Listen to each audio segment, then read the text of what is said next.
नहीं, अगर 50,000 से अधिक का मोबाइल लिए होंगे तो यहाँ के जीएसटी अधिकारी आपको पकड़ लेंगे, क्योंकि आप ईबे बिल लेके नहीं चल रहे होंगे। जनता सरकार के लिए कार्य करती है। आप समझिए कि एक चिप्स का पैकेट कुरकुरे खरीदने जाते हैं, वो भी टैक्स दे के जाता है, एक कुरकुरे वाले भी।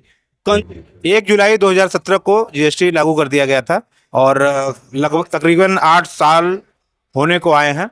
तो लगातार देश में मीडिया लगातार शो कर रही है, आप देख रहे हैं हिंदू मुस्लिम सबसे प्रमुख मुद्दा बना हुआ है और सबसे ज्वलंत मुद्दा देश में हिंदू मुस्लिम है। लेकिन हमारा चैनल इकलौता ऐसा चैनल है जिसमें हम अलग अलग पहलुओं पे बात करते हैं, जैसे न्याय व्यवस्था के बारे में बात करते हैं, शिक्षा पे बात करते हैं, स्वास्थ्य पे बात करते हैं, बेरोजगारी पे बात करते हैं। हमारा मुद्दा सिर्फ बुनियादी मुद्दे होते हैं जिस पे हम लगातार बात करते हैं। तो खैर हमारे साथ अवनीकांत पांडे जी हैं जो कि जीएसटी पे आज हम बात करेंगे कि जीएसटी को आसान भाषा में हम समझाने की कोशिश करेंगे, इसकी कार्य प्रणाली क्या है वगैरह। और उनके बगल में एक और लोग इनके सहयोगी हमारे साथ हैं। तो अवनीकांत पांडे जी, सबसे पहले तो रिपब्लिक हिंदुस्तान में आपका स्वागत है। नमस्ते, मैं अवनीकांत पांडे। और जीएसटी देखिए 2017 से जब लगा तो उसका ड्राफ्ट किया गया तो 2015 में तैयार हो चुका था। ड्राफ्ट के समय हम लोग जब पढ़ रहे थे ड्राफ्ट को, तो उस समय ही स्पष्ट हो गया था कि ये सक्सेस नहीं हो पाएगा। अच्छा, ठीक है। क्यों आपको ऐसा लगा था? क्योंकि जिस प्रकार से तमाम विसंगतियां थी उसमें, विसंगतियों पर बिना तैयार किए सरकार ने अचानक इसको ला दिया। और आज तक इतने बदलाव हुए इसमें, इतने बदलाव हुए हैं कि मतलब आप सोच नहीं समझ सकते हैं। अभी तक का लगभग 1200 अमेंडमेंट हो चुके हैं। 1200 अमेंडमेंट हो चुके हैं। तो ये बहुत बड़ी विसंगतियां कही जा सकती हैं। और जीएसटी शब्द हम लोग के जहन में आता है तो समझ में आता है कि जीएसटी मतलब परिवर्तन शब्द का परिवाची बन चुका है। परिवर्तन शब्द का ये परिवाची हो चुका है। किसी परिवर्तन का पर्यायवाची, परिवर्तन, जैसे परिवर्तन का परिवाची हो चुका है जीएसटी। तो परिवर्तन कहिए या जीएसटी कहिए, इतने परिवर्तन हो गए हैं इसमें।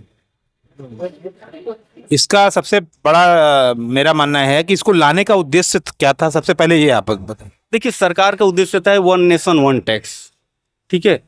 तो 1 नेशन 1 टैक्स तो ठीक है, लेकिन इसको जोड़ के जैसे राजस्व में बहुत वृद्धि हो सकती थी, हो भी रही है, पर्याप्त वृद्धि हो रही है, राजस्व में कोई दिक्कत नहीं है। लेकिन राजस्व वृद्धि करने वाले, बैठने वाले जो बीच में बैठे हुए हैं, वो 75 बिचौलिए, जिसके माध्यम से व्यापारी टैक्स देते हैं आधा, तो उनके माध्यम से वो जो जा रहा है, सोचिए कि उन्हीं के पास पहुंच जा रहा है, व्यक्तिगत रूप से जा रहा है। आप उस चीज को ये नहीं कह सकते हैं कि टोटल टैक्स सरकार के पास जा रहा है। उदाहरण तमाम, जैसे आप भ्रष्टाचार देख लेंगे। यहाँ पे लगभग हम लोग 7-8 राज्यों में कार्य करते हैं। अच्छा, जीएसटी का। तो 7-8 राज्यों में हर जगह जाते हैं तो आप सोचिए कि नीचे से लेके ऊपर तक सिर्फ उत्कोच का मांग होता है। इस पे सरकार जरा सा भी ध्यान नहीं देती है, किसी को ध्यान नहीं है। अगर भ्रष्टाचार पे ध्यान दिया जाए तो हमें लग रहा है कि राजस्व सीधे चौगुना बढ़ जाएगा, सीधे चौगुना राजस्व बढ़ जाएगा, सिर्फ व्यक्तिगत लाभ। ध्यान न देने की वजह क्या है? भ्रष्टाचार पे ध्यान न देने की वजह क्या है? भ्रष्टाचार पे ध्यान नहीं देने के बाद कि सब एक दूसरे में लिप्त हैं, ऊपर से लेके नीचे तक सबको देखेंगे तो सब लिप्त हैं। किसी को उसमें उससे परे नहीं कर सकते हैं। परे इसलिए नहीं कर सकते हैं क्योंकि कहीं ना कहीं से सबको लाभ प्राप्त हो रहा है। और जो नहीं चाहता है कि भ्रष्टाचार हो, उनको कहीं ना कहीं से साइड कर दिया जाता है। अभी उदाहरण के तौर पे अब कुछ अधिकारियों को भी साइड किया गया है जो ज्वलंत मुद्दा को उठाए कि इस तरह के कार्य नहीं किया जा सकता है। अभी वर्तमान में देखे होंगे कि बार काउंसिल के को चेयरमैन श्री श्रीनाथ त्रिपाठी जी द्वारा भ्रष्टाचार पे आवाज उठा दिया गया। तो जो भ्रष्टाचार में लिप्त हैं उसी में उनके द्वारा इनको बार काउंसिल को चेयरमैन से, बार काउंसिल के सदस्यता से इनको हटा दिया गया। तो आप समझ जाइए कि उदाहरण वो खुद लिप्त हो जाते हैं। तो लिप्त होने का कारण यही होता है। इसी वजह से भ्रष्टाचार पे अंकुश लगाना हम लोगों को परे लगता है। जनता भरती है और जो जीएसटी के से सरकार को जो लाभ होता है उससे जनता को जो लाभ होता है, इनके बीच की प्रक्रिया को कुछ बताइए। देखिए, जनता सरकार के लिए कार्य करती है। आप समझिए कि एक चिप्स का पैकेट कुरकुरे खरीदने जाते हैं, वो भी टैक्स दे के जाता है, एक कुरकुरे वाले भी। कस्टमर ही उसका जीएसटी का असली देयता होता है। अच्छा, जो मेन कस्टमर उपभोक्ता होता है वही टैक्स पेड करता है। तो सोचिए कि उसको उसके लाभ से मतलब रोड, पानी, यही बिजली, जो भी सुविधाएं सरकार देती है, मेन सरकार को सुविधा देना चाहिए एजुकेशन और हॉस्पिटल पे। एजुकेशन और हॉस्पिटल पे तो किसी को ध्यान ही नहीं है।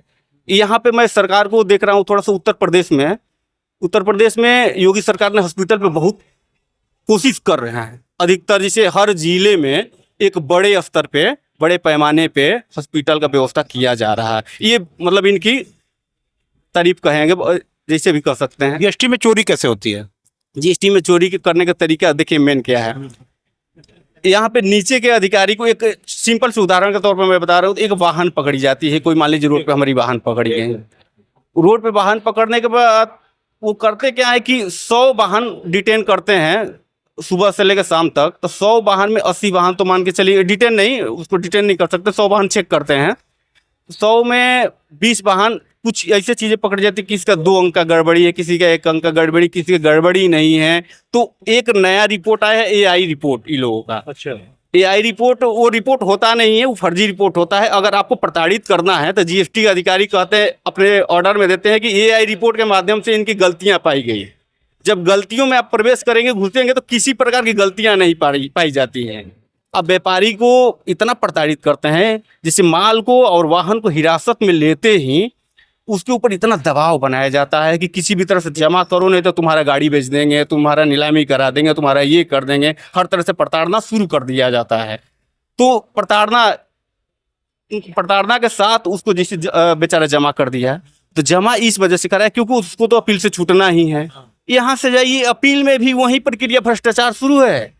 नीचे से लेकर ऊपर तक सब सेट है कि भाई आप मुझे अपील भेजो, मैं वहां इनको प्रताड़ित कर दूंगा। आप तो प्रताड़ित करके काम भर ले रहे हो, आप राजस्व में अगर ले लिए तो मैं व्यक्तिगत इनको प्रताड़ित करूंगा। इसी तरह का प्रक्रिया चलती रहती तो ऐसा एक सवाल है, एक नॉर्मल सवाल है, जैसे मान लीजिए जो पैसे होते हैं कि पुलिस विभाग हो गई, कोई भी विभाग हो, ये सारे पैसे जो लिए जाते हैं, ये राजस्व में जाता भी है कि नहीं जाता है? सारे पैसे पूरे पहुंचते हैं? जैसे पैसा जो व्यक्तिगत उत्कोच के नाम पे लेते हैं, वो कहाँ से पहुंचेगा? वो किसी का रजिस्टर्ड तो होता नहीं है। अच्छा। और किसका हुआ वो? उनका व्यक्तिगत होता है। आप सुने हैं अभी 15 करोड़ के 20 करोड़ जज साहब का पकड़ में आ गया। तो अब वो कहाँ से पैसा आया, कैसे आया, कौन दिया, किसका था, ये तो पता नहीं चला ना। ऐसे ही हर अधिकारी के घर में मिल जाएंगे। इसी पे प्रयागराज में मैं एक स्पीच देख रहा था, एडवोकेट श्रीनाथ त्रिपाठी जी हैं, बड़े वकील हैं, तो उन्होंने कहा पैसा किसका था अभी तक पता नहीं चला, पैसा कहाँ था, कितना था, किस नौकर का था, वो भी हमें बताया जाए, तो पारदर्शिता रखी जाए। सिर्फ ये सवाल था। बड़ा अच्छा स्पीच मुझे लगा, तो आपने भी छेड़ा तो मैं सोचा कि इस पे बात करूं। तो पारदर्शिता अब नहीं रही है, मुझे लगता है। पारदर्शिता नाम की चीज ही नहीं रहेगी। पारदर्शिता देखिए तब होता है कि जैसे भ्रष्टाचार में पारदर्शिता कहाँ से रहेगी? हाँ, पारदर्शिता तब रहती है कि जब विजिलेंस, LIU जाके उनके जांचों को हैं। जैसे यहाँ के जितने अधिकारी हैं, कहीं के, अभी उत्तर प्रदेश में GST के कोई भी अधिकारी को उठा लीजिए, ऊपर से लेकर नीचे तक, अगर उनका पैसा ऊपर तक नहीं पहुंच रहा होगा तो कहीं ना कहीं वो नप जाते हैं। अगर वो पहुंचा देते हैं तब तो बचे हुए हैं किसी न किसी न माध्यम से। और सबका एकदम अपना जड़ होता है पहुंचाने का तरीका। तो यही चल रहा है प्रक्रिया, ऊपर से लेकर नीचे तो भ्रष्टाचार चल रहा है। और सबके घर में पैसा मिल जाएंगे। हमारे साथ इनके सहयोगी भी हैं और उनसे भी हम बात करेंगे। GST की चुनौतियां क्या हैं, आपको क्या लगता है? जीएसटी की चुनौतियों के संबंध में कहें तो हर पक्ष अपने अपने स्तर पर अपनी चुनौतियों को देखने और समझने का प्रयास करता है। जैसे कि आज सबसे अधिक चुनौती जीएसटी की है, जिसमें भार अगर जा रहा है तो उपभोक्ता को जा रहा है। क्योंकि जीएसटी जो है वो लाया इसलिए गया है कि उससे जनता को लाभ हो, व्यापारी को लाभ हो, और सरकार जो रेवेन्यू कलेक्ट कराने के लिए लगाई गई है, जो मशीनरी लगाई गई है, वो सभी लोग सुचारू रूप से आसानी से अपना काम करें और राजस्व भी हो और उससे लाभ व्यापारी वर्ग को और आम जनता को, उपभोक्ता को, सबको हो। तो सामान्यतः लाया इसलिए गया है, लेकिन चुनौतियां जो हैं वो सरकार अपनी चुनौती ये बताती है, या सरकारी ऑफिसर जो इस काम में लगाए गए हैं वो अपनी चुनौती बताते हैं कि व्यापारी वर्ग इसमें मतलब टैक्स चोरी में इस तरह से संलिप्त है कि हम लोग जो है काफ़ी चुनौतियों का सामना हम लोगों को करना पड़ रहा है। वहीं व्यापारी वर्ग का ये कहना है कि इनके द्वारा जिस प्रकार से कार्यवाही की जाती है, ये इस मानसिकता के साथ कि नहीं व्यापारी संपूर्ण व्यापारी चोर ही हैं, तो उनके लिए ये चुनौती है। अब चुनौती अंतिम जो है वो उपभोक्ताओं की है, जिन पे कि वास्तविक भार आता है कर का। मैक्सिमम रिटेल प्राइस के तहत कितनी भी कीमत बढ़ जा रही है तो उनका वहन जो है उपभोक्ता को करना पड़ रहा है। इन चुनौतियों के पीछे सबसे बड़ी बात यह है कि सभी लोग पारदर्शिता पूर्वक अपने कार्य में संलिप्त नहीं है, और इसमें सबसे अधिक अगर किसी की जिम्मेदारी है तो वो सरकार के ऑफिसर की है, जो रेवेन्यू कलेक्ट कराने में एक तरीके से अपने कर्तव्य का निर्वहन कर रहे हैं, जो उनकी ड्यूटी है, जो उनको नौकरी मिली है कि उसी को काम कराना है। तो मुख्य रूप से वही इसके लिए सबसे अधिक जो है जिम्मेदार हैं इस चुनौतियों के लिए। देश के प्रधानमंत्री नरेंद्र मोदी ने कहा था काला धन वापस लाएंगे। कितना वापस आया, कितना वापस नहीं आया, ये तो अब आंकड़े बताएंगे। तो आपके हिसाब से काला धन वापस कैसे लाया जाए, और कोई आपके पास तरकीब, सलाह जो आप सरकार को दे सके, हमारे चैनल के माध्यम से दर्शकों को दे सके? देखिए, काला धन कोई काला धन होता नहीं है। काला धन वही है कि एक छोटी सी उदाहरण अभी आपने बताया कि एक शर्मा जी जो जज साहब थे, उनके घर में 15 करोड़ पकड़ा जाता है, जिसके बारे में जानकारी ही नहीं हो पाता है कि वो किसका पैसा है, कहाँ से आया, कब आया, जल गया। तो सोचिए, काला धन सबको जानकारी है। हर सरकारी अधिकारी के घर में ढूंढा जाए तो 15 करोड़ प्राप्त होगा। ये बहुत बड़ा खुलासा कर रहे हैं। सरकारी अधिकारी 100 में 2 अधिकारी को छोड़ के आपको 98 अधिकारी को बता रहा हूँ कि घर में काला धन प्राप्त होगा। वही काला धन जनता का पैसा होता है, और कोई पैसा नहीं काला धन होता है। काला धन वही पैसा जब अधिकारी खा जाएंगे, अधिकारी अपने पुश्तों के लिए रखेंगे, तो कहाँ से काला धन प्राप्त करेंगे? कहाँ से मोदी जी देंगे, कहाँ से योगी जी देंगे? इसलिए संभव नहीं। और दूसरी चीज ये है कि हर अधिकारी को टारगेट शब्द यूज किया गया है, यहाँ पे टारगेट दिया गया है। अब यहाँ पे एक सचल दल अधिकारियों को सोचिए कि 75 लाख 85 लाख का टारगेट दिया गया है, तो वो टारगेट पूरा करने में किसी भी तरह से प्रताड़ित करके व्यापारियों को प्रताड़ना करते हैं, उनको चूस लें, लूट लें। आपको मैं अभी, आप पूछे हमसे हाल चाल हुआ तो पूछे कि यहाँ पे जीएसटी नहीं लगा ना पानी पीने पे, आप पूछे हमसे तो मैं बताया कि नहीं, अगर 50,000 से अधिक का मोबाइल लिए होंगे तो यहाँ के जीएसटी अधिकारी आपको पकड़ लेंगे, क्योंकि आप ईबे बिल लेके नहीं चल रहे होंगे। आप ध्यान दीजिएगा। तो आप हंस रहे थे कि ऐसा क्या होता है। हम नहीं, हमारे यहाँ के जीएसटी अधिकारी ऐसे ही करते हैं। हम जनता के बीच के पत्रकार हैं, हम इतने महंगे फोन अफोर्ड ही नहीं कर सकते। नहीं कर सकते। मैं बात बताया आपसे कि अगर 50,000 के अधिक मोबाइल भी ले चलेंगे तो उनके टारगेट जो दिया गया है, टारगेट के आधार पे आपको पकड़ लेंगे, कहेंगे कि आप जमा करिए, नहीं तो आपका मोबाइल जब्त कर लेंगे, आपको भी जब्त कर लेंगे, कुछ भी डराएंगे, धमकाएंगे। इसी तरह से कार्यप्रणाली चल रही है। लाभ कुछ है कि नहीं आने वाले समय में? आने वाले समय में जो भविष्य क्या है जीएसटी का? जीएसटी के देखिए, भविष्य अब सुधार धीरे धीरे हो रहे हैं, सुधार हो रहा है। 1200 अमेंडमेंट कुछ बताए थे। अमेंडमेंट अब देखना पड़ेगा कितना, लेकिन बहुत ज्यादा अमेंडमेंट, 1000+ अमेंडमेंट हो चुके हैं। तो अब सुधार हो रहे हैं, अब धीरे धीरे कार्यप्रणाली में सुधार हो रहे हैं। क्या हमारे आम जनता से लोगों से क्या कहेंगे जीएसटी के बारे में? क्या पॉजिटिव पॉइंट है, क्या सकारात्मक पक्ष है इसके, और क्या नकारात्मक पक्ष है? ये आखिरी सवाल है। सकारात्मक पक्ष है कि जैसे शुरुआती दौर में बहुत, जैसे 4-5 सालों में बहुत समस्याएं हैं। मैं जनता से भी ये कहूँगा कि उसको आप लोग आवाज़ उठाइए, कम से कम सरकार उस पीरियड के लिए कम से कम लाभ दें। जो गलतियां हो गई, गलतियां को माफ़ करें। अब हमारे सरकार भी उसको माफ़ करने पे 2 साल को थोड़ा सा राहत दिया गया है, लेकिन सरकारी अधिकारी जानते हुए कि ना उनको जानकारी था जीएसटी बारे में, ना किसी अधिवक्ता को जानकारी। नोटबंदी टाइप का कुछ हो गया क्या? हाँ, किसी को जानकारी नहीं था। आज जितनी गलतियां हुई, त्रुटियां हुई, या त्रुटियां अब व्यापारी की वजह से नहीं हुई, त्रुटियां सरकार के वजह से हुई, तमाम अमेंडमेंट की वजह से हुआ। अब वो त्रुटियां सरकार को खुद उसको इग्नोर करना चाहिए, माफ कर देना चाहिए। अगर गलती सरकार से हो गई तो व्यापारी को नहीं ना प्रताड़ित कर सकते। तमाम नोटिस आ रहे हैं, ऑर्डर आ रहे हैं, अब ना उस पर हाईकोर्ट सुनने वाला है, ना ट्रिब्यूनल तो गठन हुआ ही नहीं अभी तक। अपील में तो मान चलिए कि सब वही है। भगवान भरोसे चल रहा है सबका, मतलब सब कुछ ऐसा ही चलता रहेगा, सब भगवान भरोसे चलता रहता है। आखिरी सवाल हम सर से भी लेंगे कि जीएसटी के ऊपर लगातार हम बात कर रहे हैं, लेकिन एक चीज जो सबको जानने की कोशिश है क्या जीएसटी को जनता समझ पा रही है, समझ चुकी है? ये आखिरी सवाल है, आपको क्या लगता है?